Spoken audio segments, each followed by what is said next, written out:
Hey there, if you're gearing up for your psychology GCSE and you're looking to seriously nail down your understanding of social influence, well, you are in the exact right place. In this explainer, our goal is to completely demystify the concept of obedience, specifically tailored for your exam revision. We're going to break down exactly how and why everyday people follow orders, sometimes to a genuinely shocking degree. Let's make these concepts crystal clear and super easy to remember. So here is our quick roadmap for today. First, defining blind obedience. Second, Milgram's agency theory. Third, the famous 1963 Milgram study. Fourth, situational factors. And fifth, personal factors. Let's get right into it. All right, Section 1, defining blind obedience. Okay, let's dive into this. Obedience itself is pretty simple. It's just following a command or instruction given by an authority figure, so someone with more power than you. We're taught to do this from early childhood by our parents and teachers, right? But blind obedience, that's when we comply completely, without a single question. It's literally like being a puppet on strings. A person totally surrenders their own will and just moves exactly how the authority figure dictates, completely ignoring their own moral compass. Now, you might be wondering, why does studying this matter so much? To understand the massive, real-world stakes here, we have to look back at history.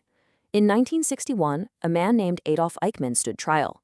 He had overseen the terrible deaths of millions of Jewish people during the Holocaust. And his primary defense when standing trial for these atrocities? He claimed he was just following orders. This chilling historical context is exactly what sparked psychologists to ask a terrifying question.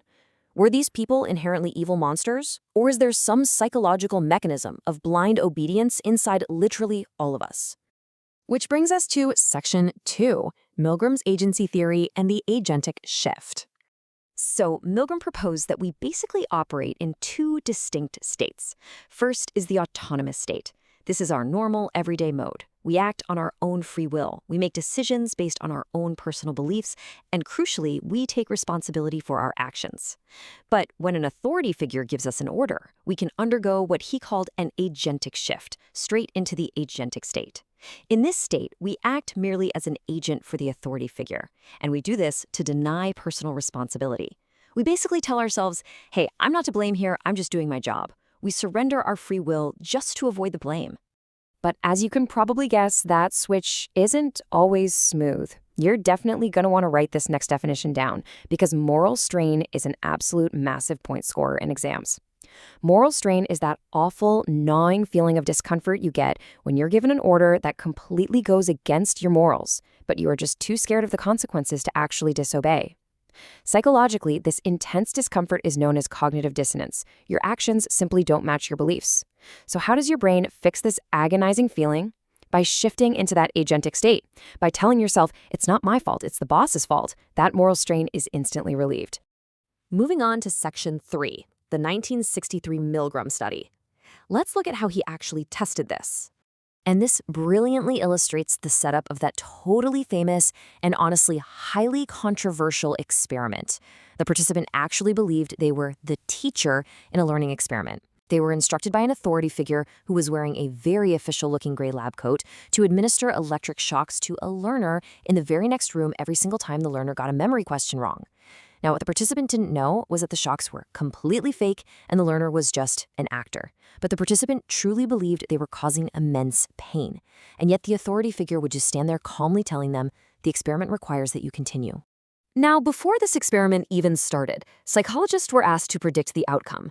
They confidently guessed that only 1% of the population, basically the absolute psychopaths, would go all the way up to the maximum voltage. But here is the essential benchmark statistic you need to anchor in your memory. 65%. A staggering 65% of normal, everyday participants were prepared to administer the maximum 450-volt shock simply because the man in the lab coat told them to. No way, right? But it's true. This proved the absolutely terrifying power of the agentic state. Okay, let's look at Section 4, situational factors affecting obedience. Milgram wanted to see what happens when he tweaked the environment. First up is the legitimacy of the context or the location. Now, the original study was conducted at Yale University. It looks academic, prestigious, and highly legitimate. It naturally makes you feel like you really should do as you're told. But when Milgram moved the exact same experiment to a super rundown old office building, Well, that sense of legitimacy just vanished. Consequently, obedience fell significantly, from 65% down to 47.5%. The environment itself literally commands authority. Now, what's really interesting about this slide is how physical distance plays a massive role. We call this the proximity of the victim.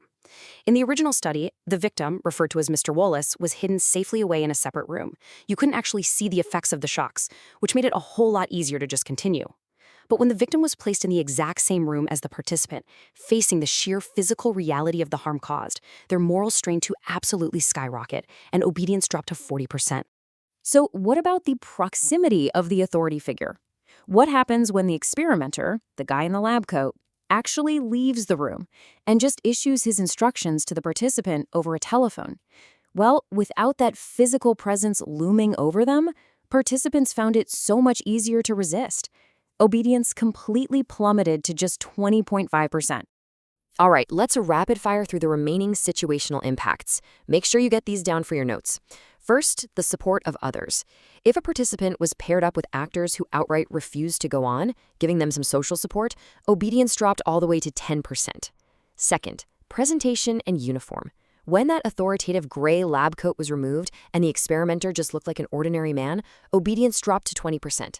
And crucially, personal responsibility. When the participant didn't actually have to press the shock lever themselves, but just had to read the words out loud while someone else pressed it, obedience skyrocketed to over 90%. Why? Because they felt totally removed from the blame. Finally, let's transition over to Section 5, personal factors. Because as we saw, not everyone obeys. Some people do resist. So psychologists looked at whether an individual's actual character plays a role here, specifically focusing on a concept developed by Adorno called the authoritarian personality. Now, this is defined as a specific personality type that highly respects authority, is very rigid in their thinking, and is often prejudiced against anyone they deemed inferior. Milgram actually found that the participants in his study who were highly obedient were far, far more likely to possess this specific personality type compared to those who defied the experimenter. To measure this, Adorno created something called the F scale. Here are the core traits you'll want to list in your notes if you're ever asked to describe this personality type. They have an extreme respect for authority figures. They tend to be aggressive towards anyone they perceive as having a lower status. In Adorno's specific historical model, this also included holding a right-wing attitude. And finally, they are highly rigid in their thinking, meaning everything is just black and white, right or wrong, with absolutely no gray areas. Basically, if you have these traits internally, you are primed to obey. Okay, we have covered a ton of ground today. Now, let's put you in a totally test-ready mindset with our exam corner. I want you to imagine this scenario. Billy's mom told him to clean his room. Billy really didn't want to. However, he cleaned his room anyway. Your challenge is to use a theory of obedience to explain Billy's behavior. Think back to Milgram for a second. Think about the autonomous versus the agentic state. How exactly would you apply those key terms to Billy's sudden willingness to clean up? Pause this explainer for a moment, formulate your answer, and really test your understanding. Thanks so much for joining me today, and good luck with your revision.